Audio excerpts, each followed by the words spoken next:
کلام صاحب اسی سے ایک ضمنی سوال پوچھ کے پھر انشاءاللہ بحث کو آگے بڑھاتا ہوں میں. ہمارے ملک میں اس وقت ہمارے ہاں جو طاقت کے مراکز ہیں انہوں نے کہا ہے کہ پاکستان کے اندر یہ جو طالبان کا گروہ ہے جو اس وقت پاکستانی حکومت کو تسلیم نہیں کرتے، ریاست کے خلاف اقدام کرتا ہے، ان کو خوارج قرار دینا چاہیے. ہمارے میڈیا پہ بھی ان کے لیے خارجی کا لفظ جو ہے وہ آ رہا ہے. تو حقیقت کے اعتبار سے پاکستان جیسی ریاست جو جمہوری ریاست ہے آپ کے پس منظر میں اور دستور موجود ہے اور وہاں پر ایک قانون ہے، وہاں پر اگر کوئی بھی گروہ طالبان ایکس وائی زیڈ وہ کرتے ہیں تو ان کو پھر ہم خوارج قرار دے سکتے ہیں. اس میں تو اور پیچیدگی پیدا ہو گئی. وہ یہ ہے کہ پاکستان کی ریاست اور پاکستان میں قائم ہونے والی حکومتیں یہ الگ الگ ہیں. موجودہ زمانے میں ریاست اور حکومت اب ایک نہیں رہی. ریاست ایک الگ حقیقت کے طور پر نمایاں ہو گئی ہے اور حکومتیں بالکل الگ ہیں. ریاست اپنی جگہ قائم ہے، حکومتیں تبدیل ہوتی رہتی ہیں.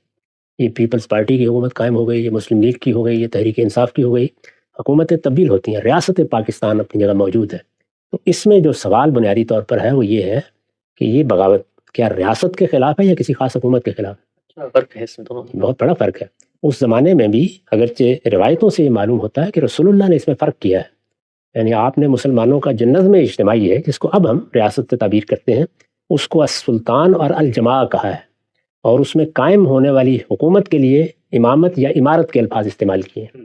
تو یہ فرق وہاں بھی ہے، لیکن اس طرح کی اصطلاحات چونکہ وقت کے ساتھ متعین ہوتی ہیں تو موجودہ زمانے میں یہ بالکل واضح ہو گیا ہے. یعنی پاکستان ایک ریاست ہے، افغانستان ایک ریاست ہے. یہ ریاستیں قانونی لحاظ سے مانی جاتی ہیں، ان کے حدود اربع متعین ہیں. یہ قومی ریاستیں، نیشن اسٹیٹس ہیں. ان میں حکومتیں تبدیل ہوتی رہتی ہیں. حکومتوں میں تبدیلی کے قانون قاعدے میں یہ سوال پیدا ہوتا ہے کہ استبدادی طریقے سے وہ آئیں گے یا جائیں گے یا جمہوری طریقے سے آئیں اور جائیں گے. تو یہ سوال حکومتوں کے بارے میں ہے. ریاست تو قائم ہے. طالبان کس کے خلاف بغاوت کیے ہوئے ہیں؟ حکومتوں کے خلاف. تو ظاہر بات ہے کہ حکومتوں کے خلاف بغاوت کی بھی دو صورتیں ہیں. انعقاد حکومت کے معاملے میں کیا وہ کوئی فریق ہے؟ اگر تو وہ فریق ہے، مثال کے طور پر 3 یا 4 یا 5 سیاسی جماعتیں ہیں، وہ انتخابات لڑ رہی ہیں یا وہ میدان میں موجود ہیں، یا 5 10 15 مسلمانوں کے زعماء ہیں، قائدین ہیں، سیاسی قائدین، ان میں سے کوئی کسی کو تسلیم کرنے سے انکار کر دیتا ہے. جو نظام بھی آپ نے بنایا ہے تسلیم کرنا نہ کرنا اس کے تحت ہوگا نا. مثال کے طور پر ہم نے انتخابات کا طریقہ اختیار کر لیا.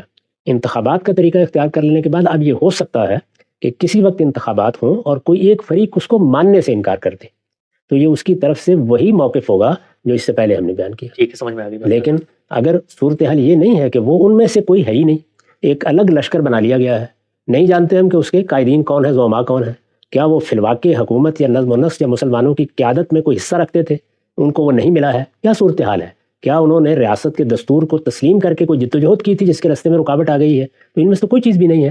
تو اس لیے میرے نزدیک یہ ریاست کے خلاف بغاوت ہے. یہ اس سے زیادہ بڑا جرم ہے جو خوارج نے کیا تھا. جی اچھا، تو پھر اس لحاظ سے ان کو یعنی خارجی کہہ کر یعنی جو اس کی جو شدت ہے وہ بیان کی جا سکتی ہے. کی جا سکتی ہے، بالکل کی جا سکتی ہے. رسول اللہ صلی اللہ علیہ وسلم نے جب یہ ریاست اور حکومت دونوں کے فرق کو متعین فرمایا تو میں نے ابھی عرض کیا کہ ریاست کے لیے الجماع کی تعبیر اختیار کی، السلطان کی تعبیر اختیار کی. تو اگر کوئی شخص حکومت سے اختلاف رکھتا ہے، اس پہ تنقید کرتا ہے، اس کو تبدیل کرنا چاہتا ہے، تو یہ بالکل الگ بحث ہے. اس میں آپ نے کچھ تلقین کی ہے لوگوں کو اور یہ کہا ہے کہ صبر سے کام لو.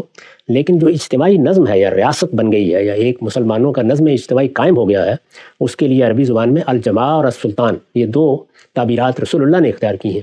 اس میں آپ نے یہ فرمایا ہے کہ من خرج من السلطان، جو شخص مسلمانوں کے اس اجتماعی نظم سے باہر نکل گیا، یہ خرجہ وہی خارجی، وہی خروج، وہی لفظ استعمال کیا ہے. جو نکل گیا وہ ماتا میتتن جاہلیہ، جاہلیت کی موت مرے گا، یعنی اس کی موت اسلام پر نہیں ہوگی. وہاں بہت شدت ہے. ریاست کا نظم جب ایک بار قائم ہو جائے تو میں جس دین کو مانتا ہوں وہ اس کو توڑنے کی مجھے اجازت نہیں دیتا، اس کے خلاف کسی اقدام کی اجازت نہیں دیتا. البتہ اس میں جو حکومتیں قائم ہو رہی ہیں ان سے اختلاف بھی کیا جائے گا، اتفاق بھی کیا جائے گا،